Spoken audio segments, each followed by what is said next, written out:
Try to imagine all life as you know it stopping instantaneously and every molecule in your body exploding at the speed of light. Total protonic reversal. Protonic reversal. Protonic reversal with your host, Conan Neutron.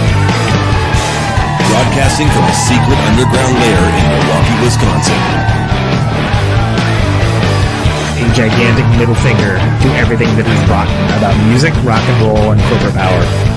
The thing is, though, if you don't laugh, you're going to go on a killing spree with sharpened nails. Confidence of a hero or a fool, I wasn't exactly certain which. Could not be more professional.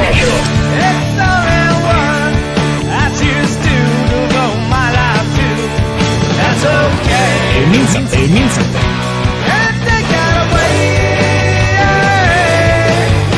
You know, that's my take on it. What's yours? Protonic reversal. That's like a science thing, right? Indeed it is. It is a science thing. It's a science place. It is a scientific fact that we are all up in your face. It is time once again for the one, the only Protonic Reversal. Welcome to it. Episode 417 of Protonic Reversal. And very soon we'll be talking to Mr. Brian Case. FACS disappears, 90-day man, awesome guy. Something I've been meaning to do for a while, and I got to it this week. You're welcome, America, for that. Of course, before I do that, welcome to Conan Neutron's Protonic Reversal. I am your host, Conan Neutron. I'm a rock and roll lifer that's been touring and recording for 25 years. Most known for the band Conan Neutron, The Secret Friends. Music is a huge part of my life, and I use this format of this very long-running podcast to talk about music with musicians whose work I enjoy and respect, but who may not be household names. This is episode 417. Now, if this is your first time listening to the show, archives are available for free. No ads, no sponsors, no kidding. At ProtonicReversal.com. However, if you want to support the show and get episodes sooner, $1 a month at Patreon.com/Protonic Reversal will gladly achieve that goal. And if you like the show, even just a single episode, please feel free to like, subscribe on your platform of choice, share it around the internet, or even leave a review. All of that helps people discover the show. It beats back the almighty algorithmic overlords. It's just a darn nice thing to do. So Brian Case, I first heard of this guy from all the way back to 90-day men. So I'm old school that way. Or just old. Either one works. But disappears. FACS have a brand new record called Wish Defense. It's awesome. I've been listening to it all week. Look, I'm going to cut the BS. We're going to get to the BC. Brian Case, welcome to the show, man. Hey, how are you? Like that professional radio intro there I just did? I loved it. Good. It's like I've been doing this 11 years or something. Yeah. Mm-hmm. Awesome record. This has a cool but kind of sad thing that it's one of the last ones Steve Albini recorded. Yes. Who was, I'm pretty sure that the last podcast he was on was my 10th anniversary show. Oh, wow. Cool. But I love that. So Sanford, I think, helped you guys finish it up, and Congleton helped with the mixing. He was a friend of the show, and oh, great, yeah. Mm-hmm. I should probably have on again. It's been a while. All great people, and all like people that are very much like of similar minds to that. But that's kind of nuts. So was it in the middle of recording that he passed away? We had like a week booked that was going to be a week of recording and mixing, and we finished our second day with Steve, and we were just about done with all the tracking. We just had a few vocals and overdubs to finish up the next day, and we were going to go into mixing, and that was on a Tuesday, and then he died a couple hours after we left the studio. So, yeah. God, and what a shock too. Like, I mean. Oh yeah, I mean. This is kind of the kind. It's like I'm gonna equate him to David Lynch. This is kind of like you can't imagine a world without him, really. Yeah, it's totally. Just like, oh, he's always just gonna be there doing his thing. Right? These are like people that don't die because they loom so large in life. So it's like Santa Claus died or something. It's like no, that's not possible. Are you kidding me? Somebody's Santa. Yeah, exactly. Well, I think it's an awesome record, and of course the record's called Wish Defense, and this is interesting too because kind of a lineup lineup change / Mm-hmm. back to moving things around, right? Like a little bit different instrumentation wise. Can you speak a little bit more to that? You have a Johnathan coming back for us. Yes. Like, So when the band started, it was myself on bass, Johnathan on guitar, and Noah on drums. We made a record, our first one, Negative Houses, and before that came out, Johnathan left to focus on some other stuff, and it made more sense at that time for me to switch to guitar and to find somebody to play bass, which is when we hooked up with Aliana. So when Aliana decided she was going to move on and focus on some other things, Johnathan got wind of it and was interested in playing again. He had kind of resolved some of the stuff that he needed to take care of, and he, the role was bass player, and he was up for trying something different, and we were excited because Johnathan is he's got a great ear and he's got a really cool way with melody, and it was we were excited to sort of put that into like a different perspective than guitar playing for him, which is how Noah and I had played with him throughout Disappears in the beginning of FACS. So it was cool. It was like a welcoming back language that we had, like this way we know how to communicate and write together, but sort of flipping the perspective in a new way, and kind of asking Johnathan to focus more on rhythm stuff. So yeah, it made sense, and I'm really happy with the way it's been working. So. Yeah, and I think you have it's something where you have a rapport with someone already from playing with them. Then that's you're instantly going to be able to get the you're instantly going to be able to get the synergy you need to create, and it provides a different vibe too, because it's different but the same. And I think that's lovely, and it's cool. Like I feel like this one has almost, if I was going to be reductive, I would say like more of a Factory Records-y kind of vibe to it. That's not reductive to me. Okay. I mean that as a compliment, to be clear. Yeah. But but I love that it's anytime you have same players but you are bringing in something new to sensibility and to the writing, I think that especially for a band that's established, because I mean you guys have, is this a 6th record? 6, yeah. Yeah, I mean that's a lot. I agree. Yeah, so and when you're a band that's constantly creating and pushing yourselves and trying new things, like you want to try new things, and that's part of it. So and just try to shake things up without like completely reinventing yourself. Like how do you get a new perspective on what you've been doing, or how do you just implement some kind of change that kickstarts some other way of thinking? Yeah. Mm-hmm. No, and it's cool because it's a little more like austere is maybe like an overutilized term, but it's a little more of an austere record, and that's kind of interesting because it seems like it pairs nicely with your other stuff when you have more like that maximalism. Yeah, this is much more like live record. Like, yeah. Mm-hmm. Which of course, who better to do that with? Than and that was right? that was part of the thinking too. Like we knew we wanted to do something like this, and we were like, well, we haven't made a record with the guy that does that best, so maybe we should do that. Yeah.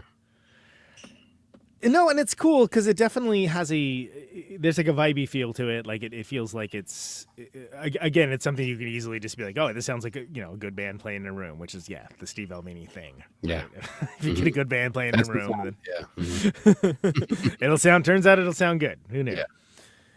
But I think that there's also and I bring up Factory Records specifically because I'm thinking about that sensibility, but also you guys have always been pretty unabashed with your melding of like filmmaking soundtracks as well as like post-punk icons and this and that and the other thing. And I remember I saw Disappears. Actually one time I saw you guys was in San Francisco because I'm from the Bay Area. So it was when Steve Shelley was oh cool. Yeah. So that's the only, and here's the thing, I didn't know who you guys were. Yeah. I was like, who are these guys? They're great. Okay. And A then lot of someone's people like, don't know who we are. and someone was like, oh, that's a guy from 90 Day Man. I'm like, oh, really? Well, yeah. So that was, did you know Steve Shelley is playing drums? Like, what? No, I knew that the drummer was good, but I mean, I just couldn't pick that dude out of a lineup. He looks like a dude, you know. Yeah, I yeah. mean, if you don't Totally. know. But I was impressed when FACS started up of just sort of it not being a one for one thing creatively, but kind of taking that torch of, hey, we're finding something cool here. Let's like dig a little deeper and take this into a different place. Yeah. Does each record have a different, not oblique strategy necessarily, but you know, like any kind of like, what are we trying to do here? What are we trying to accomplish? Or does it come more naturalistic from the songs? We sort of let the first couple of songs trickle out and then start to assess what we're like working with, and then decide how to like sculpt around that. So like with this new record, the first couple songs were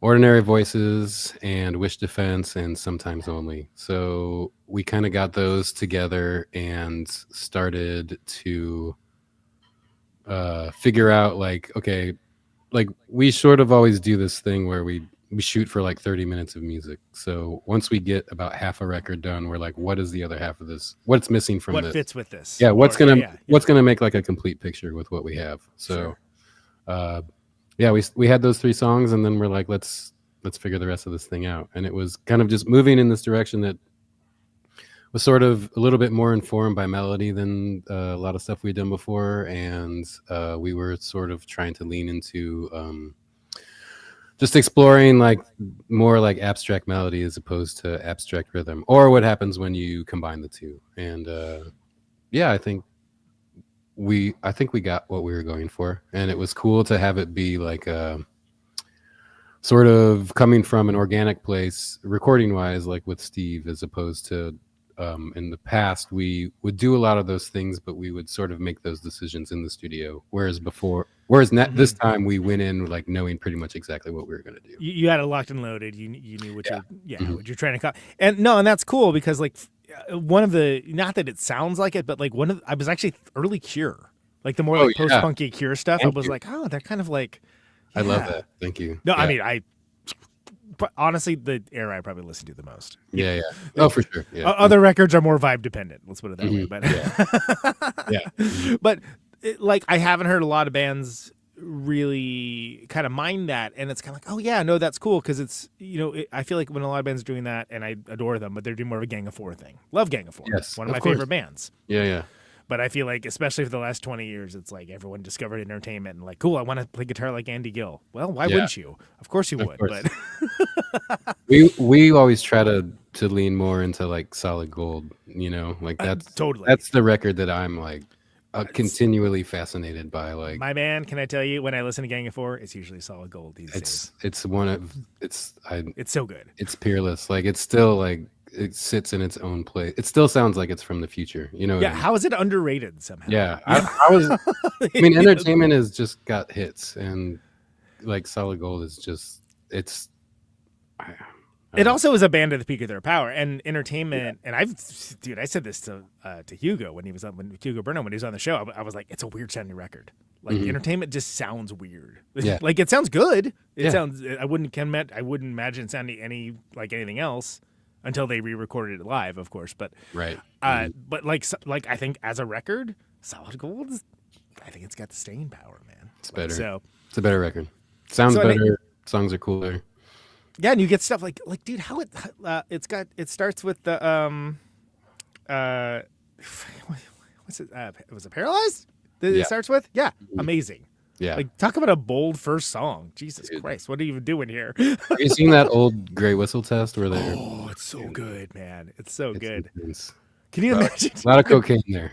Dude, so much. A lot of cocaine on that. Yeah. Yeah, John King's like pounding his foot through the floor as he's stomping. Like it's just like, oh man, radiator or whatever. It's like so good. Yeah. Can you imagine being like some like boomer producer on that show? Like, all right, I guess we're gonna have this pop group called Gang of Four. I work. Yeah, this is my job. This is just showing up to work. Yeah. No, but I think that there's a lot of that. And I'm thinking of like when Gang of Four is doing stuff like, What We All Want and stuff like that, where it spreads out a little bit. There's more of things that I would later ascribe to like the Sonic Youth sensibility, but applied in a way that's really with that, driving like rhythmic force and stuff like that. And that's cool because again, I feel like there's been like a sort of narrow casting of those types of influences that, just, sounds like 1/4 of the pop group and like half entertainment. And I feel like people just pick up on the like wrong things with that. It's like, scratch guitar and like a disco beat, but it's punk. And it's like, that's not really like what they're doing, like that's part of what they're doing, but it's not. That's a much more erudite appraisal of what I was attempting to say. Yeah. Because it's something where it's like, well, no, but they were a lot more than that. And so I like that. I feel like you guys have always, when picking that torch up, kind of go for that more esoteric part of it. And that kind of like, this hits like differently than you think it would. And like, that's unexpected. That's a weird hook I wouldn't have thought would be there.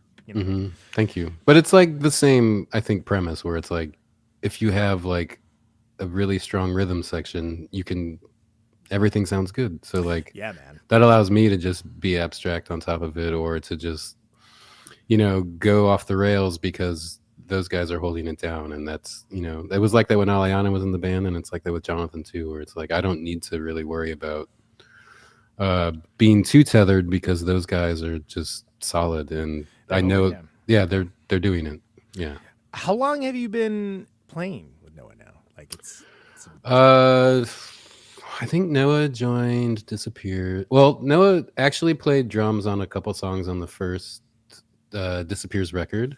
There's, I think, 3 songs where we had like 5 drummers play all the same parts. Yeah. Oh yeah, I vaguely remember. That's a long time ago. Yeah, I vaguely remember that. Yeah. Noah was one of them, and has always been a friend. But Noah joined for, I guess, 2013 or 14, which is when Steve got really busy and left to focus on some other stuff. Noah stepped in and we did that was like the pre-language record. He did some of that touring, but we were pretty much moving into writing era. So I think that record came out in 14 or 15. So I guess a decade. I didn't really think about it. It's probably like our 10-year anniversary. I mean, the last 5 years could be 5 weeks, It's, oh my God. Like, or 500. So. Or 500 years. Yeah, exactly. Both are true. No, but I feel like there's a real like band telepathy almost at this point with how you guys operate. Yeah, it would be really hard to think about doing something different with other people, or just. I mean, more about like the level of communication is so comfortable, and also like we know so much about how the others like sensibilities or brains work that it's I know like I will be surprised or unexpectedly impressed by what Noah's doing in the same way, whereas when I'm just like making a sound with my guitar, those guys are like, what the fuck do you want me to do with this? And like, this is do something this cool. is it, and they'll do something so cool, and I'm like, oh, we just wrote a song because you guys like heard what I was hearing in my head, and that's like something I don't take for granted. So and can read those nonverbal cues too. Right? Yeah, exactly. It's just like, oh, okay, like he's probably gonna do something like kind of like like we're in like a measure or two. Yeah, we're comfortable enough to where it's like. There's very few times where we actually get like off, you know what I mean, where it's like, right. I know like I can wait for you or you can wait for me, and we'll know when it's time to like hit back into the part, or when we are like fucking up, it's easy for us to really cover it up because we know how to like communicate with each other. Like, oh no, that's absolutely what I meant to play. That's jazz, baby. Yeah. Make the same mistake twice and it's jazz. So. Exactly. That's the move. Well, and it's funny. I recently sat in with some friends of mine and made a record with them, and they've been like a band that has like recorded a bazillion times together for like years and years and years, and have that just like shared brain thing. And I'm like sitting there like, oh, I have to think about this. Yeah. Wow. Okay, I really have to think about this. Where do I fit in this? Like, how can I fit in this? Oh my God. And for me, it was a good exercise, but it was initially very panic-inducing because when you realize that you have, you realize what you have when you're when you're playing with people, but not always when you're actually doing it. It's like, oh yeah, I'm just doing the thing, and then he's Of going to do course. the other thing. It's like any relationship. Like you take for granted the shorthand, and you sometimes you just focus on the other things instead of the things that are actually working. Right. Yeah. So it's always a good reminder when you're like play with other people or in a different situation, and you're like, oh yeah, like this is I have something here that I didn't realize, or I'm thankful that I'm back in this zone where communication is like easy, or nonverbal, or whatever it is for you. Was it weird picking up like the 90 Day Men stuff again and going back to that? Yes. Because it's very different band. Totally. I mean, I had to relearn how to play all these guitar parts, which I had not like. It was like learning someone else's music. Yeah, your younger self, you're just sitting there. Yeah. What are you doing? Wow. Yeah, we were joking like when we were rehearsing, just like were we trying to impress people or like or prove ourselves? What did we have? Yeah, why were we like? Why was it like this? But it's also like we, by the end of it, it was just like, oh, we're just fucking four weirdos who like this combination is what comes out when these people come together. Right, absolutely. But it was cool to like go back and just sort of.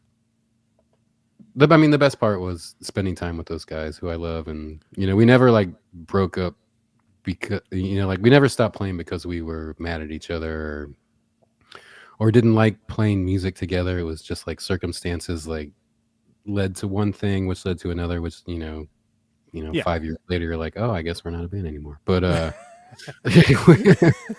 how'd that happen? Yeah. But I loved it. I mean, I love those guys so much, and we had such a fun time, and I don't know what's come. I don't know if there's more. Or do you think that's it? Is just like I don't know. Yeah, just we'll see. We'll see. Like, I don't think anyone is opposed to doing anything, especially now that we've kind of spent so much time sort of trying to figure out how to relearn the damn songs. Yeah, I mean, Jesus. Yeah, so we'll see. But we're also like everyone's busy, and it's all like. It was always just for us, even when it was just a band like happening when it was happening. Like it was just for us, and I like that attitude about it now too. It's like if we want to do something, we will, and whether that's play at the Empty Bottle or play in my basement or whatever. Like it's more about just like the relationships than it is like trying to cash in on making some money or I don't know. It's such a like tricky thing. Like every band is back together. Every band that's ever been a band has played at another show 20 years later. And we were all really reticent, I think, to participate in that. But at the end of the day, it's like, yeah, but I want to see you guys. I want to hang out, and that was, we're like, let's just do it. We're doing it for us. Might as well do the thing we like to do, At the place where we like learned how to be a band and play the shows. So it's like this is the perfect way to do this, and it felt really good. So yeah. And that's I mean, because that's like from way back in the day, like pre-Chicago, even the 90 Day Men started, right? I mean, that was it started you guys playing. Yeah, I mean, like the original bass player Chandler and I were in a band in high school, and we would go. Casey and Chandler were in a band before, like the summer before they both moved to Chicago. Mm-hmm. But basically, those guys moved to Chicago a year before me, and I knew I was going to move there the next year. So that summer they came back, and we had like, I think 3 weeks, and we just wrote like 10 songs and played a show. And then we're like, okay, now when we all get back into Chicago, we've got a set and we're a band. Yeah. We can start playing shows. We can just go. Yeah. So we kind of just like started this thing. We're like, all right, now we can play. If anybody asks us to play, we can play. And then, we didn't play a show for like 6 months, and figured out how to be a band in Chicago. Like we had to get a practice space, and it was, we had to figure out how to book a fucking show. Like that was, that was hard. There's no internet. There's like you got to call a phone number that nobody answers. You got to record a demo, oh, did you listen to my demo? Oh yeah. Just tell me what it sounds like. I sent 4 fucking tapes to this PO box, and I'm just trying to play on a Monday at 5 o'clock. Right. Yeah, we're not trying to split the atom here. What are we doing? Yeah. I'm just trying to. I'm 18. Like I gotta do this. Like True I'm hands not, now. not gonna stop bothering you until this happens. Just You know. absolutely killing the phone bill every Yeah. week. Yeah. That's the other thing. You actually had to pay for that shit. Like, Right, exactly. yeah. Well, and I think there's a lot to be said too for bands that were kind of coming up around that time. Yeah. I mean, the You work know. ethic was like extreme, and you were, and if you weren't, then you weren't a band. You know, like if you didn't care 10,000 times more than you should, nothing would happen for you. You know? Right. Yeah. It wasn't, slide in my DMs and here's your tour. Yeah. The only way people could hear you is if you played shows. That's why, we would go on tour for 2 months at a time. Like we'd play every fucking show that we would drive 8 hours to play one show, we would do that all the time. Like it wasn't like rare. Yeah. It was just like, this is what you're doing. Yeah. Yeah. It's you want to be in a band? Prove it. Yeah. Show me. Yeah. Show me you want to be in a band. Yeah, exactly. Mm-hmm. Well, tell me tell me about those early, since you just revisited it anyway. Tell me about like those early 90 Day Men days, like pre It Is It Critical Band. Oh, well, pre that it was. I mean, yeah, it was just like living in a van. Like that's what we did. We didn't even have seats in the van. We had a futon and like a bench. Like there was no seatbelts. Like we didn't like. It was fucked. Like I would never let my kid do that now. Like I saw Lifeguard with Juno 44. Oh yeah. By the way, I thought they were great. I was like, I don't know this band from Moses, and they're awesome. Yeah. And I am not trying to name drop here, but this is notable. John Yell's like, yeah, it's Brian Case's kid. I'm like, what? Really? Yeah. I just thought they were a good band. I was like, oh, where do they find these kids? They're good. Yeah, they're awesome. They'll have a record coming out in May, and I love that. It's so good. I'm so excited for people to hear it. How cool is that to have like your kids not just playing music, but it's good. Yeah, it's cool. It's like because even if it was just like, oh, you're playing like warmed over AC/DC riffs or Ramones song. Hey, great. That's I'd be like, yeah, good for you. No, it's awesome. It's like really kind of lights a fire for me, just because it's like it's inspiring and it's exciting, and I don't know. It's all those things that you like. You hope, I think like as a parent, you want your kid to have more opportunities than you, or better opportunities, or find their thing, whatever. And like, I feel like it's been like such a good learning experience. And like, to me, like, like music and bands and stuff like that, that's like the equivalent of sports for a lot of people, where it's like, you learn how to like communicate, and you learn how to work together, and you learn how to problem solve. And it's cool to see that happen in something that I actually give a shit about. So right, you don't have to like feign interest in like some. Yeah, I don't have to like sit in the soccer field all the time. Great, yeah, you really kick the ball. Yeah, it's not doesn't appeal to me that much. Same, but no shade, of course. I mean, like respect others. Looks good on you, though. Yeah. I'm just happy it worked out the way I wanted it to. No, I mean, I was impressed. Like when I again, and I think the sign of a good band is if you know nothing about them, like, are they any good or not? I don't know. Yeah, it's good. Yeah, no, okay, I cool. love. That's my favorite thing. Still, is like I try to see bands I don't know as much as I can. Like, just go and watch a band play and be like, I don't know. Just like when I saw Disappears, right? And I was like, I didn't know that was Steve Shelley. I didn't know you were 90 Day Man. I was like, oh, that band was good. Who the hell were they? Yeah, what's up with this? I love that. Yeah. I love it. That's a great place to be. Yeah. Chicago is great for that too, because there's just chock full of awesome bands and playing every night. So yeah, it's cool. So 90 Day Men's going crazy. Just touring, like playing everywhere. There's that split with Go Go Go Hairheart, right? Oh, that was like 99, 2000 or something along those lines, right? Something like that, yeah. And then when does the Southern Records thing happen, and how does that happen? That happened because so before that Go Go Go split, we put out an EP that was just me, Rob, and Casey, and it got licensed by a label in England.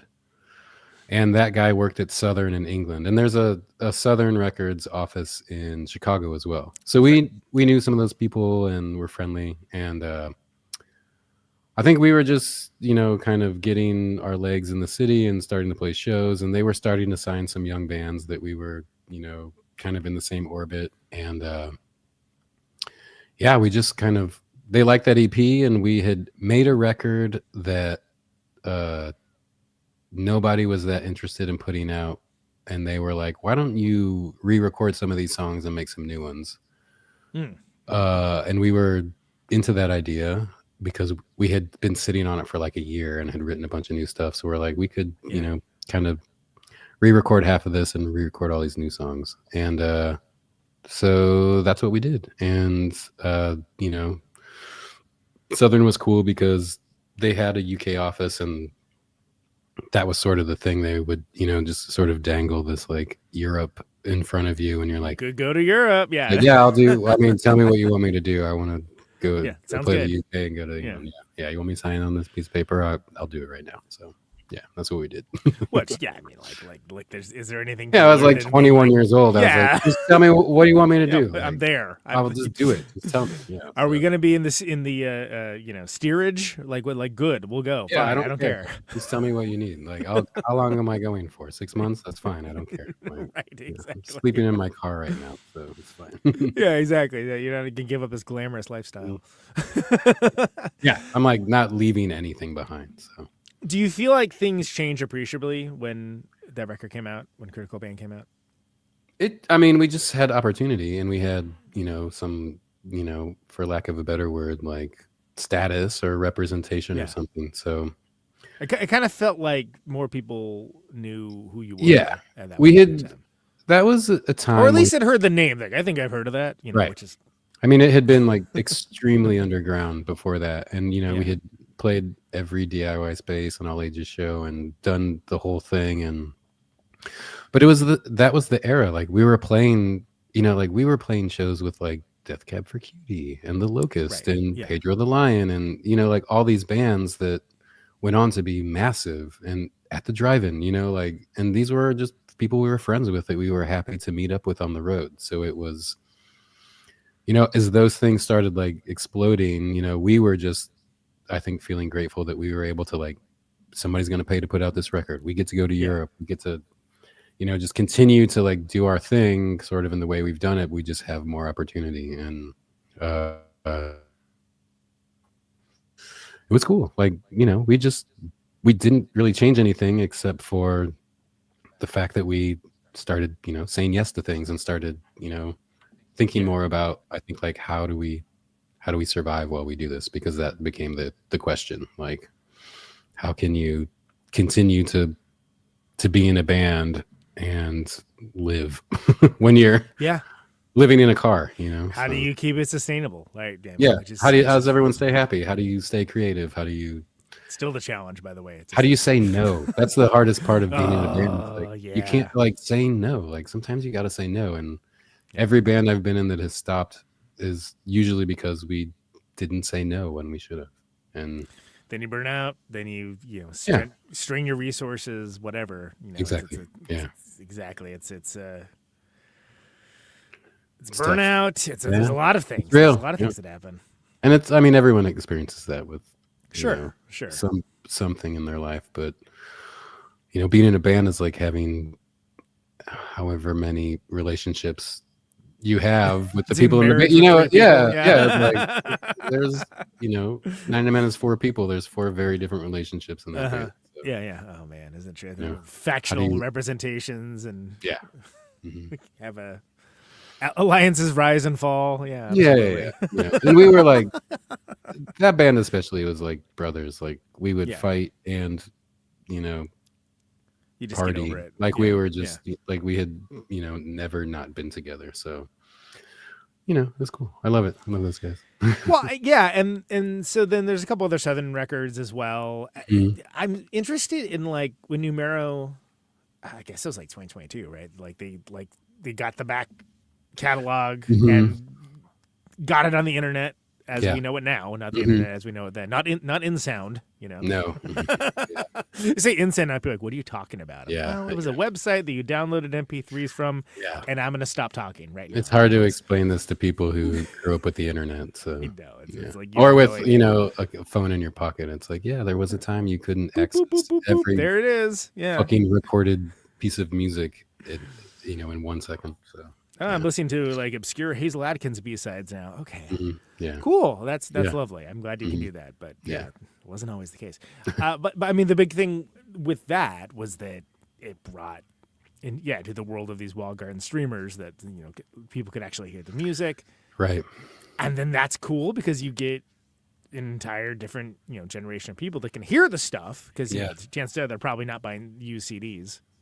Yeah. Well, I don't know. I Maybe. mean, I don't like know. I Some was people saying, my kid is 19 in college, and I know, like, with a lot of their friends too, it's like CDs are still like $4. Like, they go to they sell at the merch and table.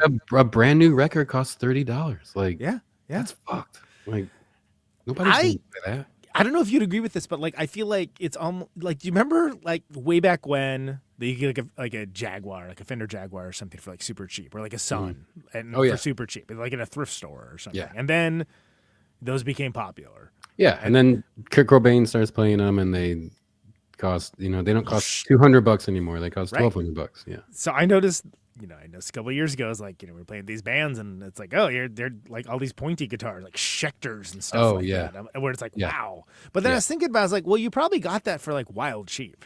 Yeah. And if you're just like, I want to like start, get a guitar and start a band, then that's, Yeah. who cares what it looks like? And then Or that it's your becomes dad's like a guitar. style. That's Or like in the sure, basement, Carvel or something where you're Totally, Jackson. Yeah. yeah, exactly. But it's also like that they're doing something totally different with it than those. Much in the same way that did I have when I started playing Jazzmaster? The Jazzmaster would become like a popular rock guitar? No, Of course. Yeah. they're not built for it. You have to like do all this, change the pickups. You have to like do all All the this. jazz man. It's called a Jazzmaster for But I think that's in that same way. Formats and mediums can kind of come into. I never had cassettes coming back on my bingo card. Yeah. And I was like, really? They're Tapes? cheap. But they're cheap as It's hell. cheap. And you can turn it around in a week. And it's a tactile object. Yeah. And You know, can you don't- sell it. It's a Mhm. real thing that exists in Yeah. in the world. It isn't just like an abstract concept. It's like a little Yeah. postage size Yeah.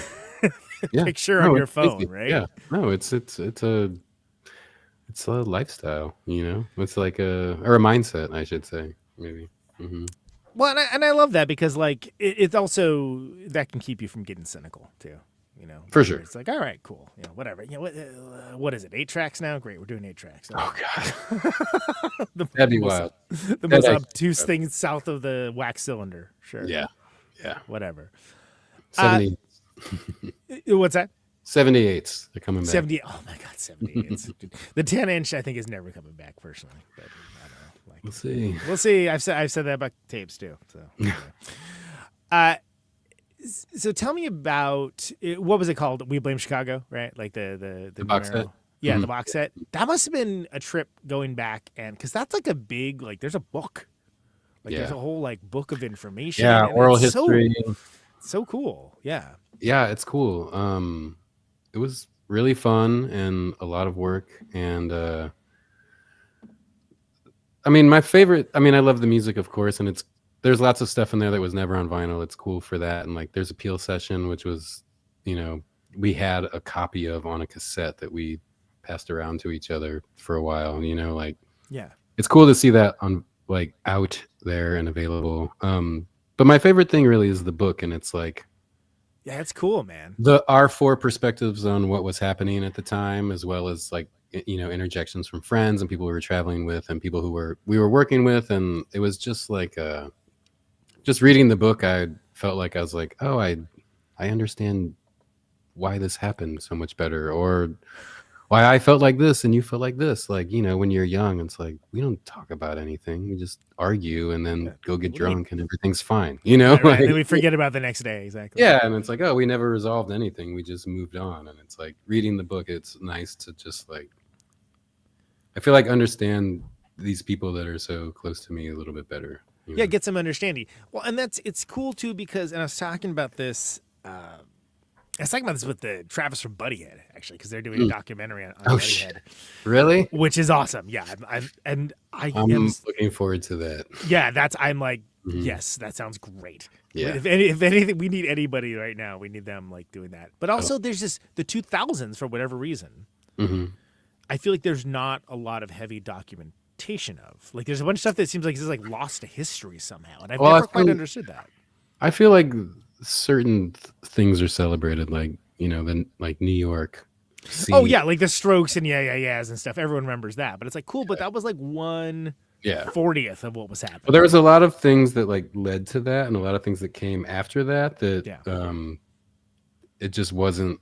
It was underground, it wasn't successful like that stuff was. That stuff was sort of similar to like when Nirvana and Sonic Youth were becoming like successful. It was not in the same caliber, but in the same like way where studios were like, oh, there's this whole like ecosystem that's been happening, and we can just sort of dip in and pick the biggest things. Right, exactly, and then the true heads are going to go find Tad and more like obscure stuff, and then like everyone else is going to like just hit the surface level. Tad came to the first 90 Day Men show in Seattle, and I was floored. I think there's a picture of me somewhere like shaking his hand. I was like, that dude rules so hard. Like he's such a sweetheart, and like that whole like lumberjack crazy chainsaw guy thing. It's like he's like a poet. Like he's like such a sweet guy. Like it's so awesome. Fucked. Yeah, it's good. And that band's great too. I mean, I think all those records held up. It's like this is mean. I love it. It's mean. I like it. It's real. That's awesome. Yeah. Great guest too. It's been a long time since I talked. Oh, cool. I had him on some years back. Yeah. No, but I think that there's so stuff like getting back to the box set, like that's important because it's a way of documenting a time. Mm-hmm. And it's weird because I feel like there's this kind of cracked mirror perspective of what gets over in modern day and doesn't. Like the example I use, that people are probably sick of me talking about, but it's like I've literally run into kids that are under the impression somehow that Carp was as big as Smashing Pumpkins. And it's like, wow. No. I guarantee you that was not the case. That's crazy. But the records are so good, and then when people find them, they pass them on to each other and this and that. They're like, oh yeah, Carp, that big '90s band. Like, no, they were a '90s band. Yeah, they were tiny. not big, not big at all. Well, that's the thing too that people don't understand is like, when you go see Unwound play now, there's like 1,000 people there, and the only Unwound shows I saw in the '90s were there was maybe 50 people to 100 people there. Yeah, I would. It's about on half like and half. the repetition tour, like right, even right, on their yeah. like by the time they did their last show in Chicago, like there's probably 500 people there. But yeah, those last ones were big, and I feel like the Leaves tour they did it with Blonde Redhead, and at that time Blonde Redhead had gotten they not were as big as getting, they are now, but they were getting bigger. Oh, they were that was a great. Yeah. There's definitely same thing where it's like I can't believe what is it like? This is like the best band I've ever seen. Like what is happening shows right were now? Incredible. Like, Yeah. Then the best Unwound shows I've ever seen, which seems crazy to say considering Vern wasn't there, but it was. They were just like, it was like, they played a couple shows in Chicago, and I went to those, and they were so good, and I saw them again once more. Yeah, I'll go see them. I went to the first show in Chicago, and it was a lot. It was a lot for me to deal with because Vern was a friend, and I played in a band with him briefly and stuff. But like.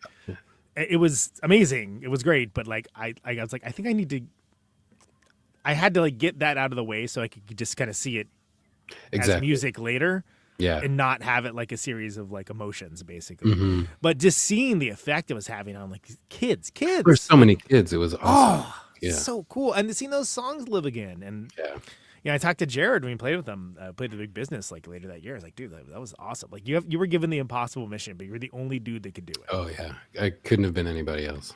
Yeah, there's no one else that could be, and it's just like, it's just a nice thing. It's just a nice thing that they're doing it again, and that they're able to connect with this new generation and people that never saw them. Because, I mean, my classic story is I was really into Drive Like Jehu, but I got into it like 6 months after they broke up. Well, everybody did, like, Yeah, and they had played like yeah. Great American Music Hall. I was like, I could have gone to that show. I didn't even know. Mhm. I even like the opening band. I was like, that show's like $20. I don't want to go to Yeah. that. Yeah. I was like, oh my god. The only time I saw them was Those whenever, reunion ones, with those reunion ones, and it was which were great. Oh my Yeah, god! I mean that was. It was like high school reunion. Like every Oh. dude I've ever met in Chicago was there, and everyone was just like, Yeah. I can't talk. I need to watch like every single thing that happens right now. I said that the San Francisco show was like compulsory attendance for band people. Like, Oh, if you're in a band, you have to be here. There Yeah, will you be in can't- attendance. Yeah, you have to be here. And it was great too because I went down when they did the weird thing with the organ. Oh, I was like, we're going down. We're going to see this crazy thing. Dude, that's amazing. I had a And- friend from Chicago who flew to see Yeah, it for that. so many people were there, and it was like we were all just like, Yeah, I wonder what 4,000 this is going to be people. like. They thought like 100 people show up. There were 4,000. 4,000 people in that park. And then the woman who's in the organ was just like, this is crazy. But I was like, look, there may not ever be a chance for me to like see that. At the time, I still didn't in no. Oakland. Nobody So I was nobody like, thought like that it would ever happen again. Yeah. Nobody thought it would ever happen to begin with. So oh my god, yeah, it was. I feel so lucky to have seen. Froberg. I thought he did like artwork for the Second Secret Friends record, and he was like, I was like talking to him afterwards, like, hey, you gonna come to the San Jose show, which was like the day after San Francisco. I was like, I don't know, man, I work down there. It's like an hour and a half drive. Come down, I'll put you on the list. yeah, And I'm like, he was. okay. I love Rick. Favorite singer of like two of my favorite bands ever. Okay, I guess I'll come out guess to I'll the come. show. Yeah, I I'll can try to work- make it I out. can find a way to work that out. Yeah. Amazing. So, R.I.P. Rick Froberg. R.I.P. Froberg. Yeah, Mm-hmm. it's what a loss, man. That was another one of those losses that's just like, God damn it. I'd Really? seen him like a week before. Like Word. Oh, really? FACS played in San Diego, and he came out, and we were hanging, and it was great, and we had a fun time. And then I think by the time we got back to Chicago, he maybe died like a week after that or something. It was crazy. I mean, but I was so Wow. happy to have just seen him. But Yeah. obviously, I was also like shocked, just like, what the fuck, man? I just saw you. Yeah. Oh, God, isn't that just the word? I mean, that's Yeah, I mean that's how it happens, right? newsflash. Getting old sucks. But Yeah, you just fucking newsflash. You're gonna, you're gonna die. Yeah, That's the yeah. newsflash. Yeah. That's depressing. But anyway, but no, it is like interesting to see what hits and what connects with people and what kind of Sure. reverberates throughout like later generations and stuff. Yeah, yeah. And I think that's super cool, and I think that's neat to see. So it's oh yeah, right. So it comes back to the 90 Day Men box set where it's like, oh yeah, seeing all that stuff collected and seeing it presented with like the context, right? Like the book with the memories, and I was like, oh, that's so cool. That's what if you're gonna do that kind of thing, do that. Because I think a lot of times people are like, no, that's annoying. It's like, no, like it's not though. That's what you want, yeah. Or that's what we wanted, we're like, let's put the like period on this thing, like, Yeah. let's like close the book, and so to speak. And that involved like, let's put all the records together, let's talk to each other about what was What does this happening. look like? Yeah, Literally, like- what does it look like? Like if like you can get this music wherever you want. Like part of the thing is like, how do you put it together? How do you tell the story? How do you make people realize like this isn't just like cool band? It was like, oh, we were like, this was hard, and we were like dealing with a lot of shit, and it was heavy, and we were kids, and that's that's the story. And that was not exclusive to us. That was happening like No, of course not. But so it's, many of those bands, and like so many people in that time, which is like, right. yeah, You get to tell the story. You get to tell the story in a way that you know is not being told by people that weren't there. And you also Like, get to hear the story, because right. while you're living it, you're not hearing anything. You're just trying to get to the next day. So that was always like that was the coolest thing about it for me, was like maybe understanding the people I'd spent so much time with, because we were too young to know how to talk to each other about anything, Was it? I think it was like 18 years between like the shows you did and the like the last show, right? 18, yeah. And that we had not been in the same room together, the four of us, during that time, which was also just the way life happens once things you have other things keep to do in moving. life. Yeah, exactly. Yeah. Yeah. Mhm. So what was that first practice like? That first hour of that first practice, was it just It was- like, huh? Well, we yeah, we got All right. set up and we it took us 5 times to get through the first song, which nobody was bummed about. It's just Yeah, it's just like, well, yeah, what are you gonna do? we picked everybody picked a song. We're like, let's just try to play these 4 songs. Yeah. And then the second song we played through perfectly the first time, and it was like, okay, yeah. so this is how it's gonna be. Some stuff's we're gonna get it, and some stuff we're not. And then we practiced a lot after that because the songs are not intuitive or easy. They do unexpected things. Until right? you get back into that zone, and then you're like, all right, I think I remember why I made this decision. So Right, because you're almost time traveling yourself to be able to get the context of well, why does it? Yeah, do I was that? like, why did I? How did I? I Doesn't would make never. any sense. Why would that I happen? would never play guitar like this now. Yeah, this is a lot of work. yeah, exactly. It's I could do an eighth of this and it'd be great. Yeah, you know, I would have done a lot less. Yeah. Why is there 4 key changes in this song? Right, exactly. Yeah. It's this could have been 4 songs. What are we even doing? Yeah. Mm-hmm. Yeah. No, but I find that interesting because when there has been a long break, especially when people have maintained being musically active and continue to do other things, that it can be a bit of a whiplash to kind of Oh, for sure. oh man, this is this is weird. This is different. Mm-hmm. Was there anything that just you were like, oh yeah, that's not working, we're not doing that? Yeah. There were songs we wanted to do where it was just we can't, we don't have enough time to figure this out, Right, and there were songs we were doing that it's realizing after, we've just realizing oh, this song worked because we practiced 3 times a week and toured relentlessly. We were totally locked in, and when we're not like that, this song doesn't work. We don't have the same connection right now, and that doesn't mean these things aren't going to work, but it means this thing isn't going to work. So some things you can't just drop into. Exactly. Yeah. And that's, which is fine. It's just that's sure. Yeah, it's okay. You got to have that self-awareness to be oh yeah, that is not. Yeah, I mean, that's not on the same level as these other ones. We all agreed with each other, so that was right. Good. Okay. That made it easier to being in agreement for that kind of thing is very helpful. Yeah. So tell me about from 90 Day Men to Disappears. What was that transition? Well, in between that, I played in this band Ponies, and yeah. I'm sorry, I forgot. About that's that. Okay.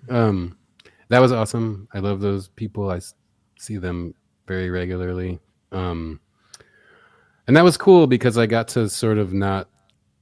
It was someone else's band, and I was lucky enough to join them when they were kind of on the rise, and I just got to play guitar for 5 years and just do that, and it was super fun, and I felt like I was able to contribute and be a part of it, but I also knew that it was someone else's, and that there was 90 Day Men felt so precious to me that it was nice to sort of just sign off a little bit and be you tell me what's up, tell me what we're doing, right, and just you don't have to worry about. I'm gonna play guitar and we're gonna have fun, and that's what that was. I love that band, and I also learned a lot about simplicity because I was coming out of 90 Day Men, which was I felt a lot of it was so many things happening, so many instrument, guitar, bass, but then Andy playing keyboard, that's a guitar and a bass too. There's a melody and a rhythm, and then so it was just dense and intense. And Ponies was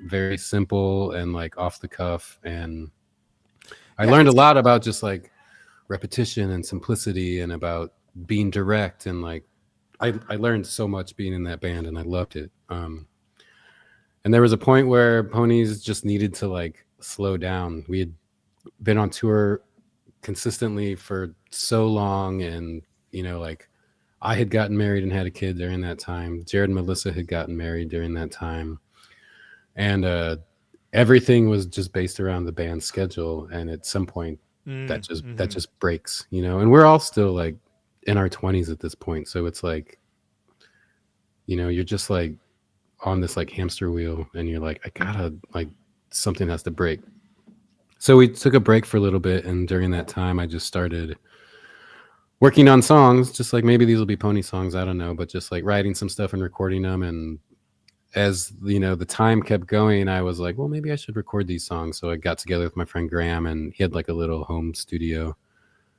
I was like, can I just do some demo these 3 songs with you? And he's like, sure. And he's like, should I play drums on these? And I was like, yeah.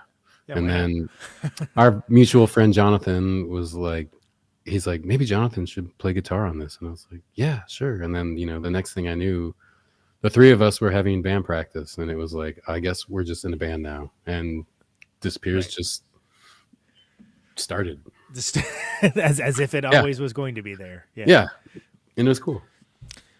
Yeah. And I feel like there was kind of like a slow like ramp up to it, right? They seem very naturalistic. This is the first couple 7 inches. Yeah. We were trying to just be like, what do we like? Like, oh, we like singles, and we like playing shows, and it's like, let's just be like a fucking band, Right.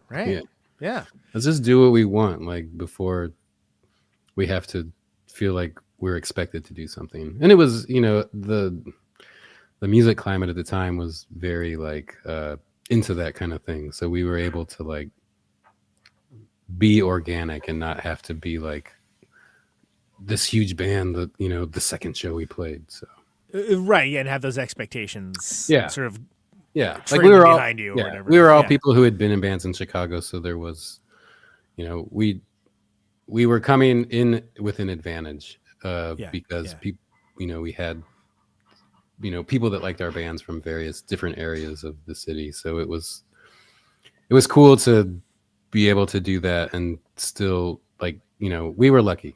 We were a lucky band. Like, we got a lot of opportunity right away, but we also you get the benefit of like what had came before, but without the expectation necessarily attached. But we didn't feel rushed to be like big or whatever. Right, you could just develop, like which more bands should do. Yeah, maybe. We'd play a show that would be like sold out, and then we'd play a show that like 20 people came to, and it was like we were totally happy doing any of those things. So. Well, and it's cool too, because I feel like that's where sort of that, for lack of a better term, sort of krautrocky, shoegazy sort of element seemed to come in, and it was definitely, again, once this is a couple years later, this is like, I guess it must have been Geiter tour, right? Sure. Right? Yes. Steve wasn't playing with us until then, so so it must have been them. But I was like, oh yeah, trippy band, cool. And I was like, what? Yeah. Oh, whoa, really? But it's also, I don't know if people have that same experience now. Because like information has traveled so much faster. Yeah. But does it? I don't know. Some information does. I mean, I still meet people at shows who are like, "Hey, did you check oh, out you this? were in that band?" And I'm like, "Oh yeah, like, I think it's on the piece of paper on the wall there." But, oh wait, you're expecting them to read? Yeah, but it's come like, on. I mean, whatever. Like, I don't. It's more fun to just discover that shit anyway. Oh yeah, I mean, like, look, it's if it can be like an Easter egg for somebody that just dug the music, exactly. Great. Yeah, there's it's nothing better. wrong with that. It's better like that. Yeah. Yeah, but so when you guys came, which there was the whole that Lux album that before that. So tell me about the Lux album that came before that. We recorded that record for Touch and Go, and we turned it in on a Friday. And on Tuesday, they said they weren't going to be a label anymore. So, oh man, that's right. We hadn't like signed to the label, but they had given us money to record, and it was asterisk except for Shellac. Yeah, it was like it was in the works, and it was like we were all really excited, and it was like a very exciting time, and then it was just like getting gut punched. But you're like, oh, what? Yeah. But we lucked out because we ended up on Cranky, which is a label that I just have always adored, and it was fun to be sort of the like oddball out on that label. So yeah, you're like the rowdy kids. Yeah. Exactly. Oh no, it's those bad boys. It disappears. Yeah, those bad boys. No, and that's cool. And I feel like it was all kind of like right there, and so I feel like Geiter was sort of like you developed that a little bit. How did Steve actually come to join the band? How did that come? So before Lux came out, we we have a mutual friend, Jeremy Lemos. He worked for Sonic Youth, and he owned a studio in Chicago. And Sonic Youth was starting their Eternal. Yeah, they were starting their Eternal tour in Chicago. 2 shows in Chicago. So Jeremy really liked our band, and was close with Steve, and was like, "Hey, you should come out to Chicago a couple days early." And Jeremy has this great band called White Light with our friend Matt Clark, and they were just like, kind of a noise duo.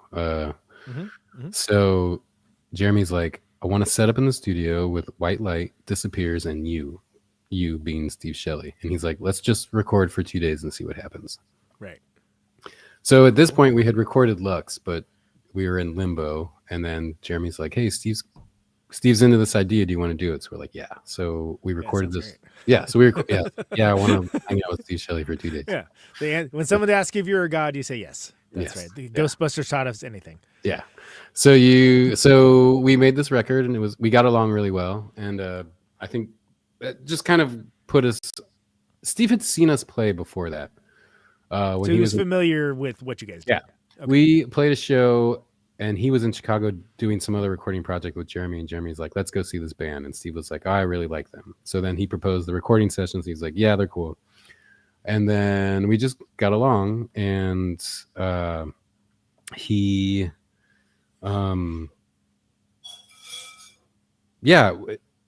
got along. We made this record. We mixed it, did all this stuff. It was, it kept going. It didn't come out until like the pandemic eventually. But during that time, our drummer Graham was going to move to Portland and leave the band. And so I was like, I'm just going to ask Steve if he wants to play some shows with us. Yeah. And he'll say no. And when he says no, then we'll figure out what we're actually going to do. Right. But yeah. But he said yes. And fantastic. So that was right when Guider was coming out. So we did like this Europe tour and did like some East Coast shows, and sort of the same thing as like Johnathan rejoining FACS. Like sometime between that, we were like, "Hey, we should write some songs so that you feel like you're contributing to this thing and not just in this cover band." Yeah. So we started writing Pre-Language, the third Disappears record, with Steve sort of as we were touring Guider. And, once Steve was in the band, people became very interested in this. Sure. Of course. Shocking. Yeah. Yeah. So we kept getting opportunities, and we kept being able to do more stuff, and that allowed Steve to be in Chicago more. And we just wrote this record really fast, and we would practice and get stuff kind of in a good place for when Steve came to town, and be like, "Hey, here's ideas." And we just wrote a bunch of songs really fast, and then we got to record them with Steve and make that record, and it was very cool, and obviously like totally special for me, as Sonic Youth is probably my favorite band. So I think I've mentioned before that the Gestalt entity of Thurston and Lee are like one of my favorite guitar players. Yeah.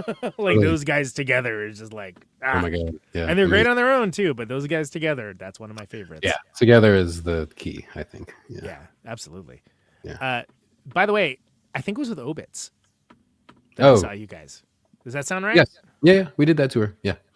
Which is funny because I just brought up Rick Froberg incidentally on there, but yeah, that was the one where like I was like, "Oh wow, cool." Yeah, oh, bottom of the hill. Yeah, bottom of the hill. I did remember it was bottom of the hill. That's all I remembered about it. But yeah, that was a fun tour. We both flew out there and just shared gear the whole time, and I love traveling with those guys. Yeah, Rick might have borrowed an amp from me. Yeah, or Rob did. One of them did. Rob, yeah. Every town was a different guitar amp. I don't know why. We had one drum set. Rick had his amp that he always had. Everything else was pieced together at the shows, and it was super fun. Like that. Yeah, it's great. Like I said, blew me away, and I didn't know you guys were Moses at the time. Yeah.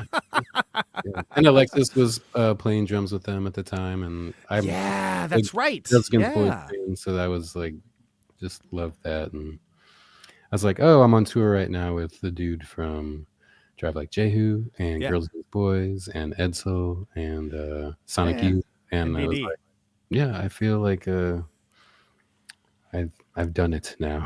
You're doing the work. You're doing good stuff. Done it. Yeah. So, then Steve gets busy, right? Yeah. And then he has to go do other things. So that's when Noah comes in, right? Yes. Mm-hmm. Yeah. And then tell me about pre-language to what was like era and a real and then a real. Yeah. Yeah. So tell me about what is 2015. Tell me about disappears from around that time period. What was going on then?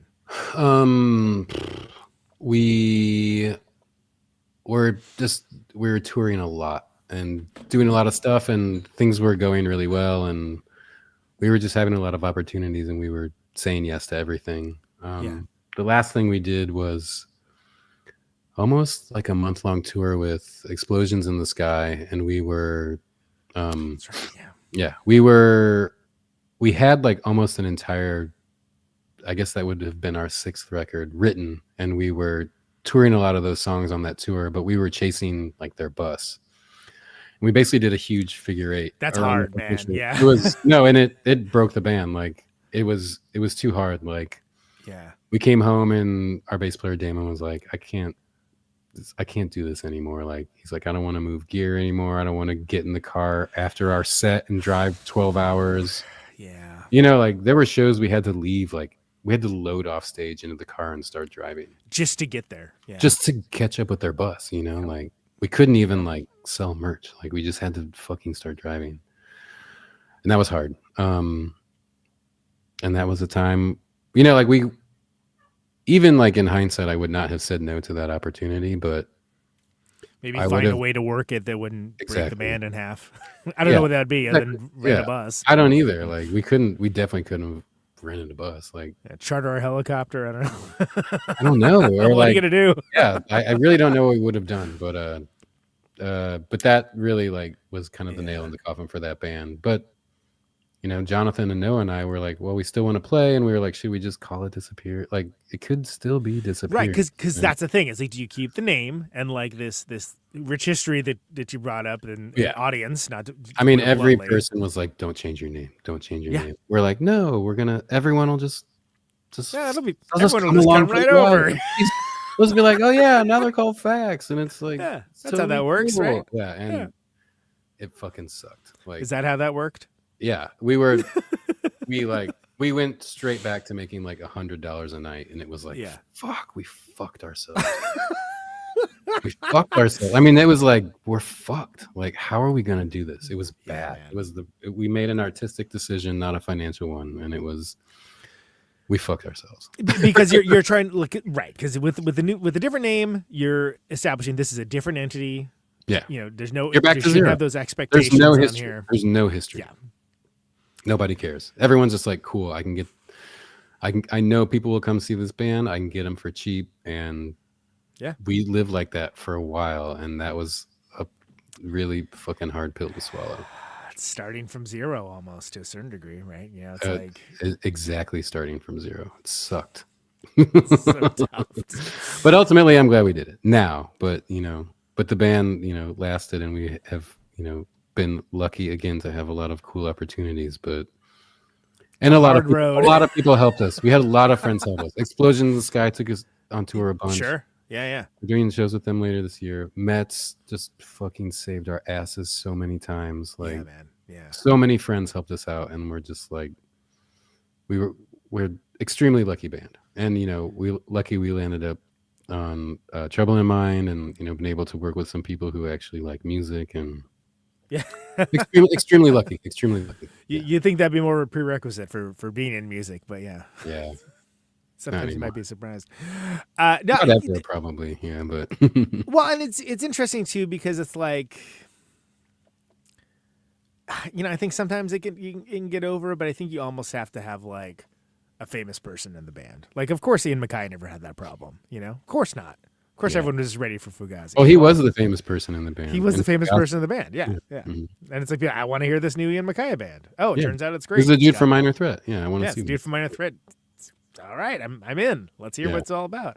But if you don't have that, starting something new, it's rough. I couldn't even imagine doing it now. Especially as you get older, it's just like, Oh my god, yeah. Like you're just, yeah, nobody gives a shit. I just have done the same shit stuff for forever. It's like I wouldn't dare start something new. Yeah, I mean that's what I was saying. Like, if I wasn't playing with these guys, it's like, fuck, I don't know. Yeah. Would I even start another band? It'd be It's like daunting. impossible. It's Be so hard. It'd be so fucking hard. And then I mean, hey, at least you got a one-word band name, and it's Yeah. a short one too. I mean, that's a win. Those are double wins, to be clear. But Pretty lucky. yeah, but no, but I think that there's been a good through line through all the FACS records. Definitely. You know, Yeah. No, I'm so happy with FACS. Like, I love it. I love the music. I love the trajectory. I love the way things are going. I love the fact that, starting from zero was actually like, I think, important for the band. It was like, yeah, check your ego. You're not, like, doesn't matter what you've done. Like, it was really like reinforced, like, you're only as good as what you're doing now. Like, your reputation doesn't matter. And you can't rest on the laurels. Yeah, yeah, and that was like such a good head check, and just like, all right, fuck, like, why am I doing this? Am I doing this because I want to, or because it's easy, or what? So it was really good to just be like, no, this is important to me and us, as a band, and let's figure out a way to make it work. And we have been able to, keep things going and figure out new ways to do things, and be, try to be as smart as we can, and learning, And like, no, let's work with friends, like, we Right, got to work yeah. with our friends.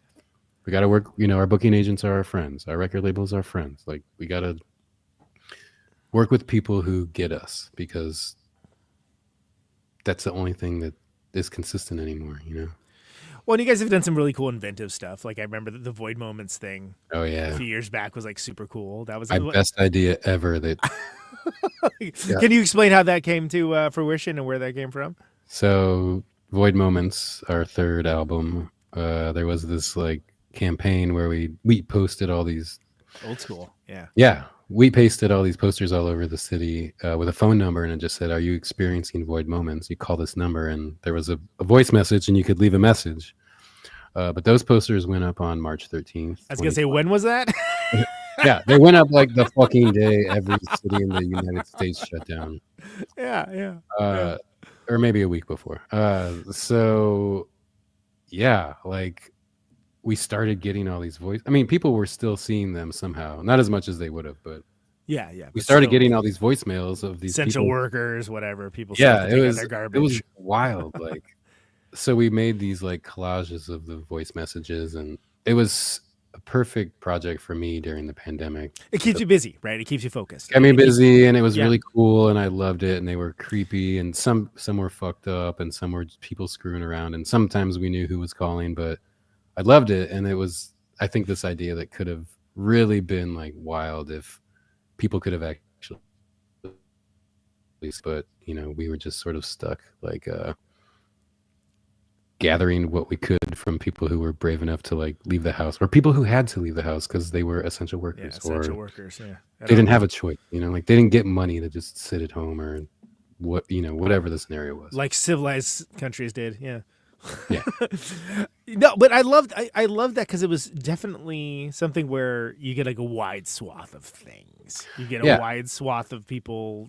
Well, the idea was, how do you get people to participate in this who don't know anything about you? And like, we didn't Right. put the band name on the poster or anything. Like, Yeah.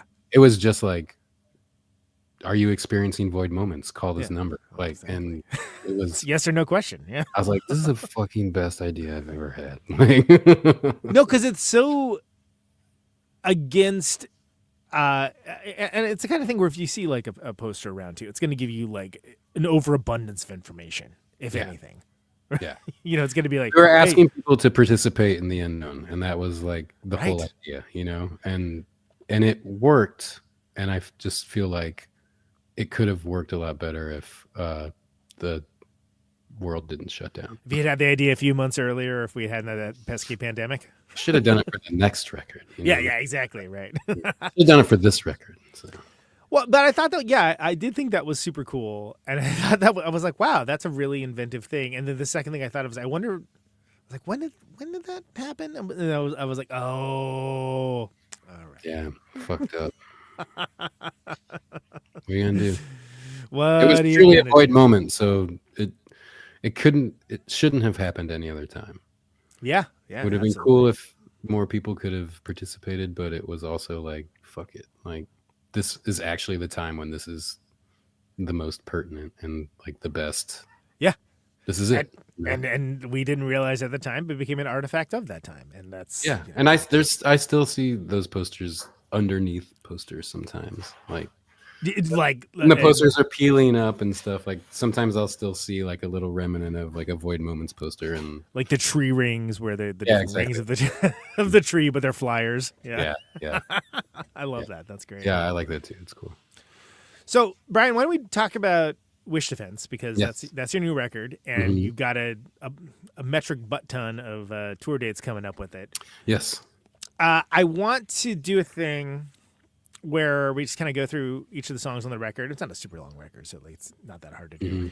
And you can just tell me a little bit about each song, like, where the song title came from, how the recording process was, whatever, instrumentation. Just there's no wrong answers with it. It's just a way for people to get some additional context. Right.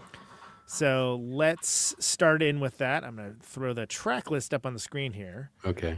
And we're going to be talking Haunted.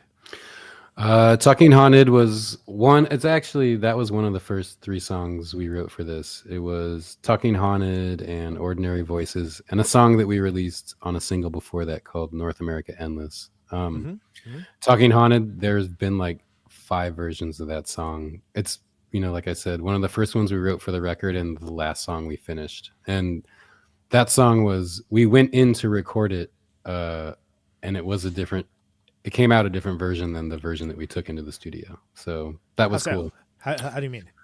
It was just a different arrangement and a different vibe, and we were playing it, and it was like, I don't know if this is right. And we were like, let's just try it a different way. And we did, and it felt better. And the version on the recording is the first version of us trying it that way. Nice.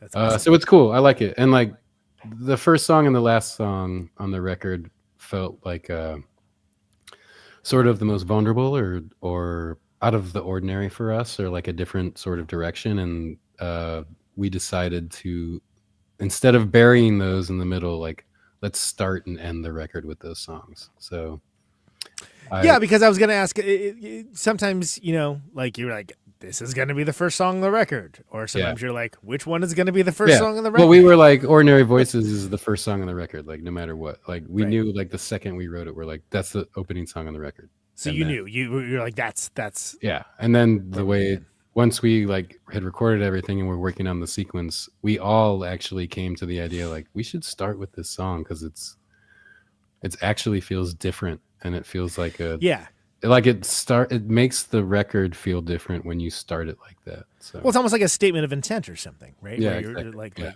this is whatever you came here for. Here's what's happening. The first thing you hear on the record is Steve saying we're rolling, and that's on that Talking Haunted, and it felt like, oh, this is a cool tribute to this dude. Oh man, I didn't even think about that interpretation of it. Yeah. Wow. Mm-hmm. Heavy man. Ordinary Voices is the next song. One of the first songs we wrote when Johnathan rejoined the band. It started like a lot of these songs. It usually starts in one place and ends in another. I love this song. We play it, for the whole Still Life and Decay tour. We opened with that song, which I loved, that we were opening with a new song. Right, yeah. No one had ever heard. It's a surprise for everyone. Yeah. I love that shit. Anyway, I love it. It's a cool song. It does a lot of different stuff for us. It definitely introduces like sort of like the new like melodic language that Johnathan brought to the band in a cool way. I like that it's up front, and it's got like, the middle hits pretty hard, but it's got these like really ambient like bookends, and that's like, I feel like everyone in the band is able to get something that they're into that song. I can hear that. Sure, absolutely. Yeah, there's like, I really like the abstractness, and Johnathan is like, his bass line is, I feel like, very representative of how he thinks about music. And Noah's just like slamming the drums, and it's it's cool. Like it's a cool song. I like that it's like kind of goes a few different places in a short amount of time. Absolutely. Title track, Wish Defense. You got a video for this one too. Yes. Wish Defense happened in like, okay, so I forget we were working on maybe Sometimes Only. And then we were just messing around at the end of practice, and Wish Defense was like, Johnathan was just playing this bass line, that opening bass line, and we were all kind of laughing. And then I started playing like a New Order song on top of it. I mean, my guitar part is basically a New Order song. Yeah, it has that big New Order, yeah, slammy New Order kind of energy. Yeah. It's like I was literally trying to figure out a New Order song over the top of it, and we just did a iPhone recording of it, and we're just like, well, let's just record it, and because we have it, you know. And then everybody listened to it, and the next practice, it was like, we should work on that thing again. Like, it's actually good, kind of cool. And then the song just like fell out like right away. Love that. That's great. It's cool. I think the lyrics are sort of lyrically, it's like the centerpiece of the album. Like I think it kind of explains the rest of the songs. So. Yeah, I mean, did you ever have any? Well, yeah, it's got like the sort of duality of man thing. Mm-hmm. Right? You know, Yeah. It's like it's the most direct, like yeah. I feel like it kind of spells everything else out, and the other songs are sort of, you know, branches or tethered to that in some way. So, was there, you know, title tracks can, you know, it's a lot of pressure sometimes. You know, was there any thought towards like not having it be a title track, or is it just sort of like, no? We usually pick a song that's like, this would be a cool album title, even if it's not the song that's like maybe the best representation of the album. Sure. It's kind of more like what title fits the mood of the album, you know, like Present Tense, you know, that album, Present Tense is not my favorite song on that record, or I don't even think that representative of the record, but the idea of like present and tense, you know, like together. It's a tough set of words. Like cool it was together. Like, you know, coming out of a pandemic, like the present is tense, you know, and like that was. It's like, well, it happens to be the name of the song that's not my favorite, but it also is it's a cool record title, so fuck it. Yeah, well, exactly. And Wish Defense is another strong one. It's got a good onomatopoeia to it, as they say. Yeah. Mm-hmm.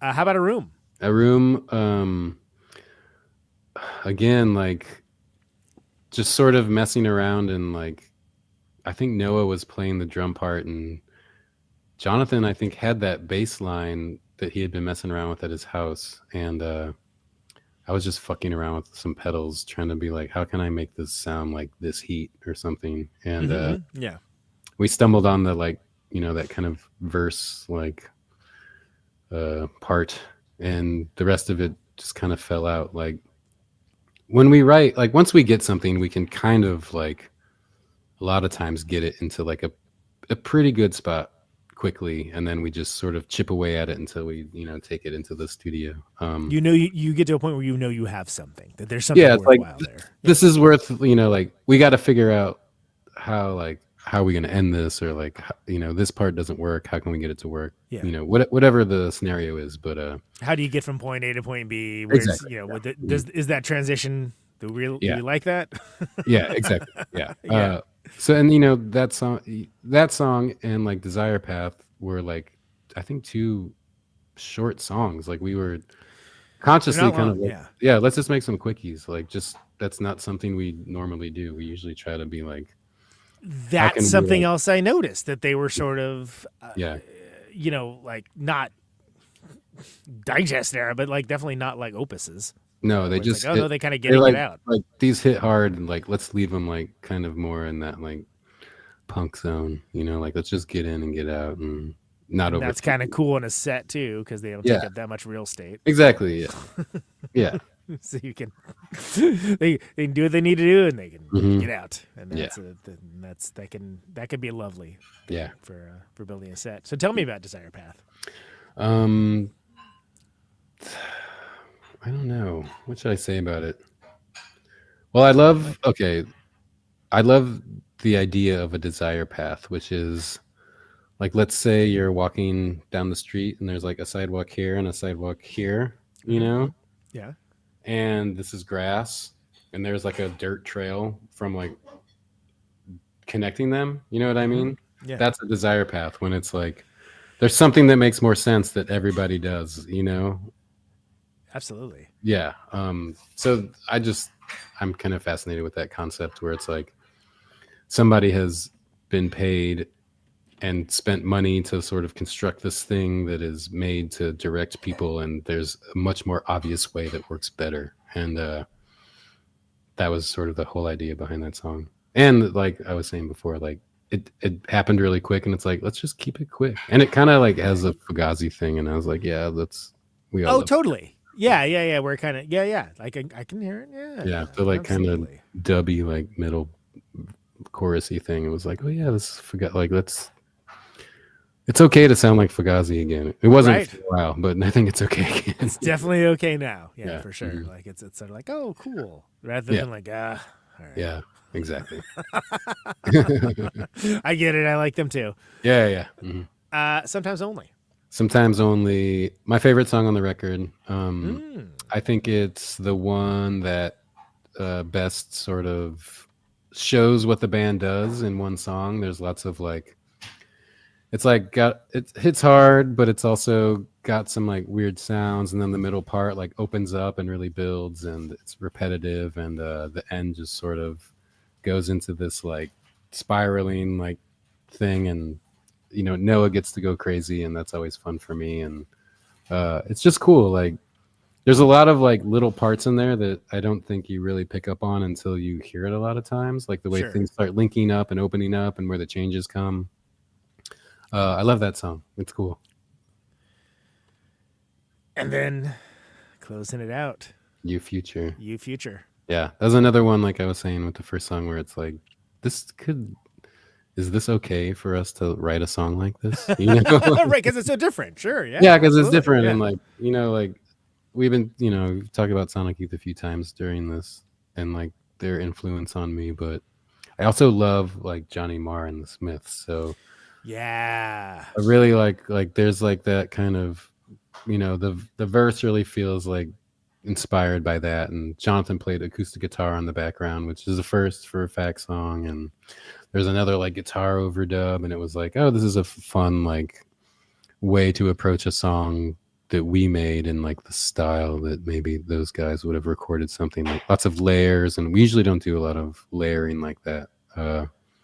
So I don't know, it's cool. And then the end is like a little bit more like abstract. It's like, let's balance this sort of pleasant part with something that is maybe more open and doesn't quite make as much sense. Like, let's Right. not make it like this like nice package. Let's keep it like obtuse in some way. Yeah, it kind of winds out a little bit. Like Yeah, exactly. Yeah, Yeah, nothing wrong with that at all. we like to have parts in it where we can parts in the set where we are able to sort of react to what's happening and react to each other. And this is that song, you know, this You Future and Sometimes Only are like the two songs that live we can kind of drop them in and just be like, all right, how are we responding to the room right now? Sure, absolutely. Yeah. That's well, and then it can grow. You know, it can Exactly. grow, and Yeah. it could be a live song, which is like the live versions of those songs, you know, we haven't been able to play them for too many people yet, but like just, you know, getting ready for these tours, like they're already like changing a lot, and Yeah. it's been fun to just like, you know, by the time the record comes out, the songs have changed, and I really like that too. Like I like the idea that there's this recorded version and this live version, and you know, in between is, you know, just kind of whatever happened to us in between. right. Yeah, it's like what the Yeah. journey is the destination, man. Exactly. Yeah. Mhm. Very good. All right, so there you go. Cool. That's Wish Defense. This is a record looks like this, very Joy Division, kind Mhm. of Factory Records vibe, like I said. Yeah. What was the thought process with the album art? The collage was made, the front cover and back cover were made by our friend Morgan, and he lives in France. He runs an awesome label called Hands in the Dark.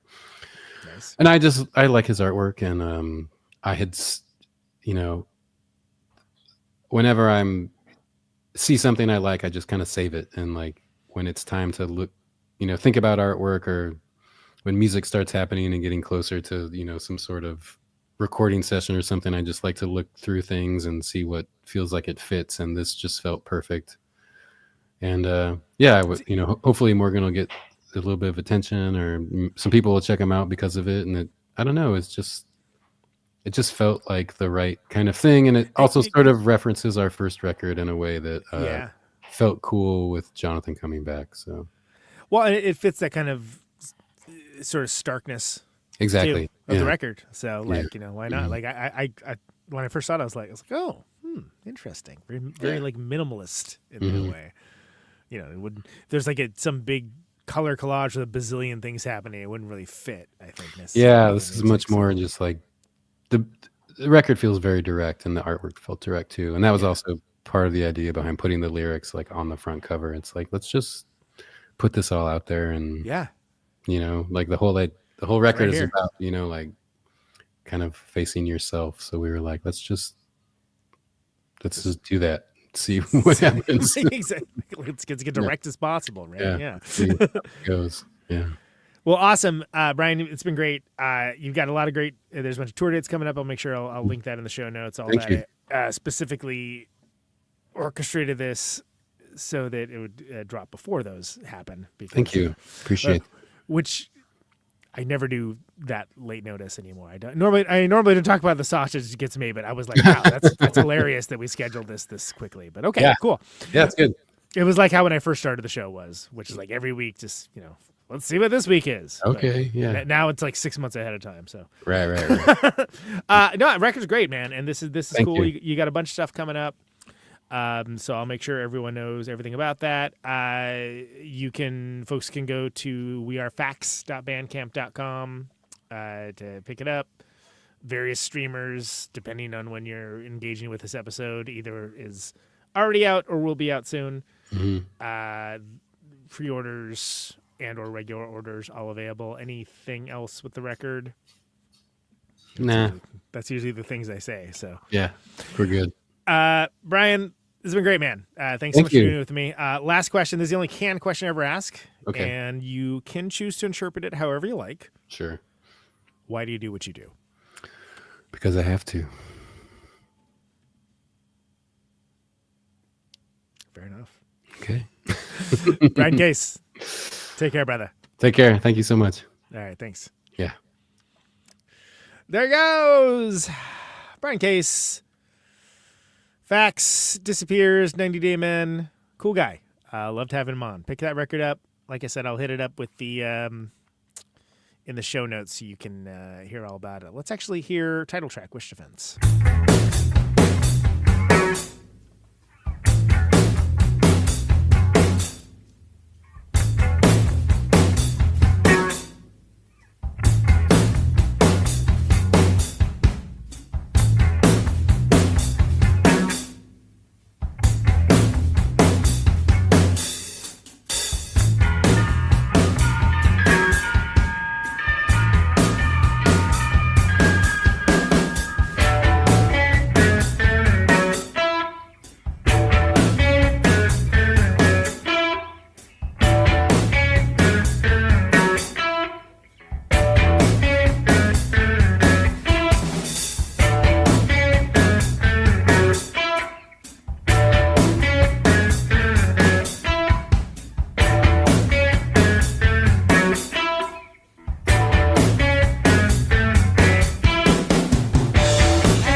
All right. There you go. Wish Defense.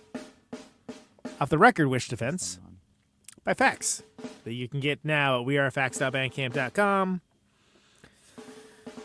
Your finer record stores, all that good stuff.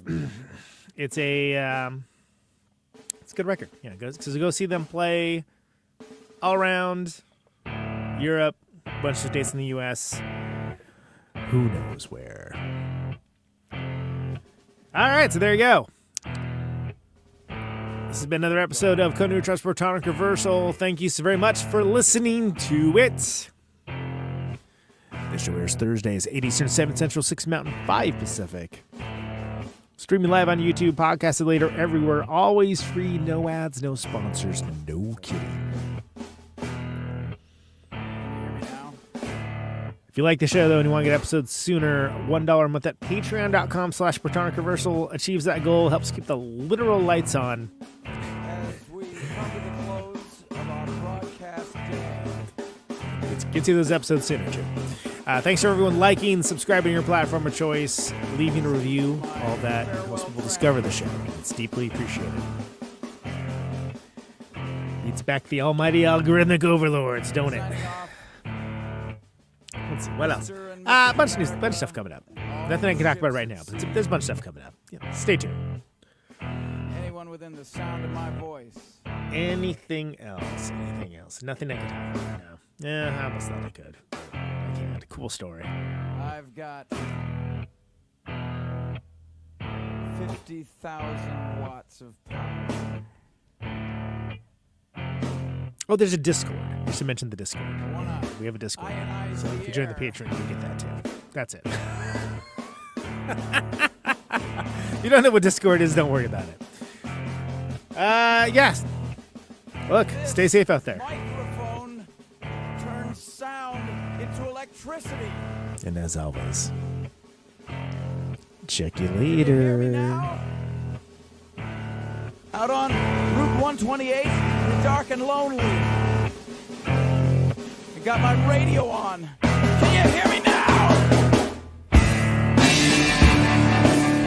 Can you hear me now?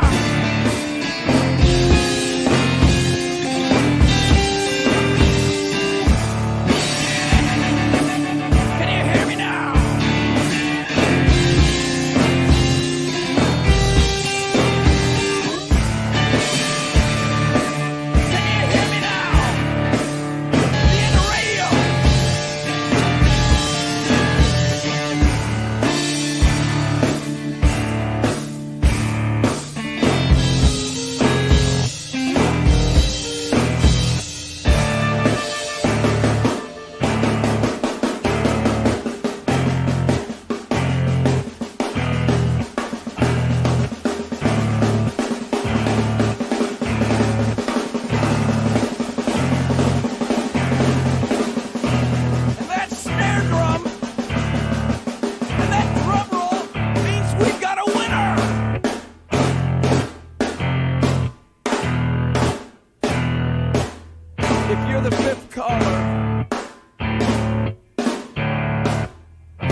Welcome to my top 10.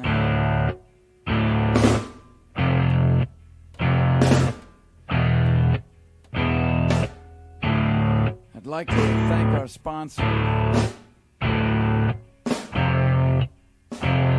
But we haven't got a sponsor. Not if you were the last man on Earth. She was prepared to prove it. This one goes out to a special girl. But there is no special girl.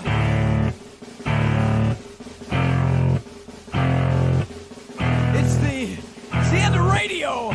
The last announcer plays the last record. The last what? Leaves the transmitter. Circles the globe in search of a listener. Can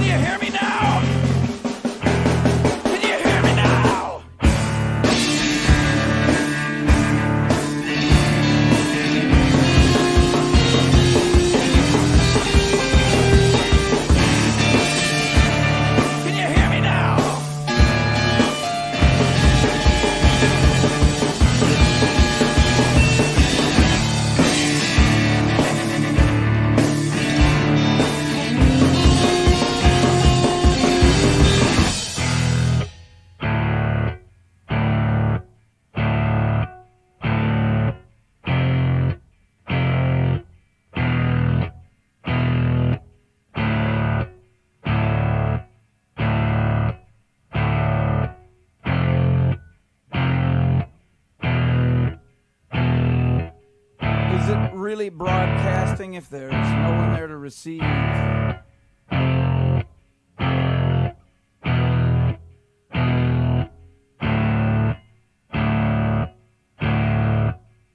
the end of radio. As we come to the close of our broadcast day,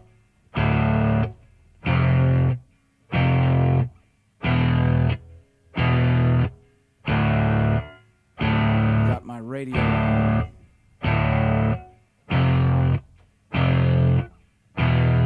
Can you hear me now?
This is a test! If this had been a real emergency, hey, hey!